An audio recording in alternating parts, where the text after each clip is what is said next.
हेडलाईन्सचे प्रायोजक आहे NBC bearings, लांब पळण्यासाठी। जागा वाटपाचं सगळं नीट मार्गी लागणार। उद्या मुंबईत शिंदे फडणवीसांसोबत बसून चर्चा करू, अजित पवारांची प्रतिक्रिया। पुण्यात विजय शिवतारेंकडून सुनेत्रा पवारांच्या प्रचारासाठी सभेचं आयोजन। शिंदे, फडणवीस आणि अजितदादांच्या उपस्थितीत सभा। शिवतारेंनी दिलेली आश्वासनं सभेत जाहीर होणार। नांदेडच्या नरसीमध्ये आज अमित शहांची सभा। महायुतीचे उमेदवार प्रताप पाटील चिखलीकर यांच्या प्रचारार्थ शहा सभा घेणार। देवेंद्र फडणवीस आज चंद्रपूर आणि गडचिरोलीच्या दौऱ्यावर। आलापल्लीमध्ये आणि वरोऱ्यात फडणवीसांच्या सभा। किरण सामंत आज मुख्यमंत्री शिंदेंची भेट घेणार। सूत्रांची माहिती, किरण सामंत रत्नागिरी सिंधुदुर्गसाठी इच्छुक। धुळ्यातील उमेदवार शोभा बच्छाव यांच्या उमेदवारीला मालेगावात काँग्रेसकडून विरोध। स्थानिक उमेदवार देण्याची कार्यकर्त्यांची मागणी। महायुतीत नाशिकसाठी विजय करंजकरांच्या नावाची चर्चा। ठाकरे गटाकडून तिकीट न मिळाल्याने करंजकर नाराज।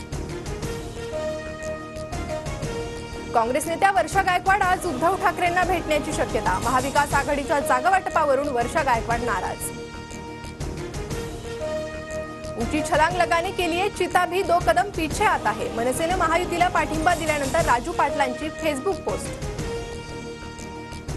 राज ठाकरेंनी महायुतीला पाठिंबा दिल्यानंतर डोंबिवलीत 8 जणांचा राजीनामा। मनसे पक्षाच्या बदलत्या भूमिकांमुळे संभ्रमात असल्याचं काही कार्यकर्त्यांचं मत। जागा वाटप जाहीर झाल्यानंतरही महाविकास आघाडीत 2 जागांवर तिढा कायम। उत्तर मुंबईची जागा ठाकरे गटाकडे घ्या। मातोश्रीवरील बैठकीत विनोद घोसाळकरांची ठाकरेंकडे मागणी। अजित पवारांकडून महात्मा ज्योतिराव फुलेंना अभिवादन। मिसळवर ताव मारताना दादा आणि चंद्रकांत पाटलांच्या राजकीय गप्पा रंगल्या। पुण्यात रवींद्र धंगेकरांसाठी थेट राहुल गांधी प्रचाराच्या मैदानात। लवकरच राहुल गांधी, प्रियंका गांधी आणि आदित्य ठाकरेंचा पुण्यात रोड शो।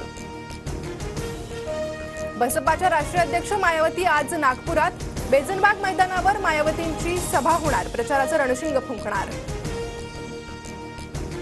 नाशिकमध्ये 12 दिवसांपासून कांदा लिलाव बंद। शेतकरी आणि व्यापाऱ्यांचा पर्यायी बाजार सुरू। मात्र कमी दरामुळे शेतकऱ्यांना प्रति क्विंटल 400 रुपयांचं नुकसान।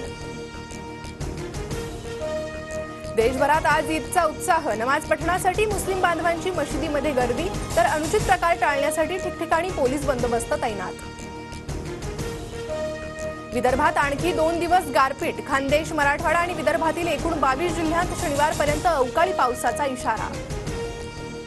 हेडलाईन्सचे प्रायोजक आहे एनबीसी बेरिंग्स, लांब पळण्यासाठी।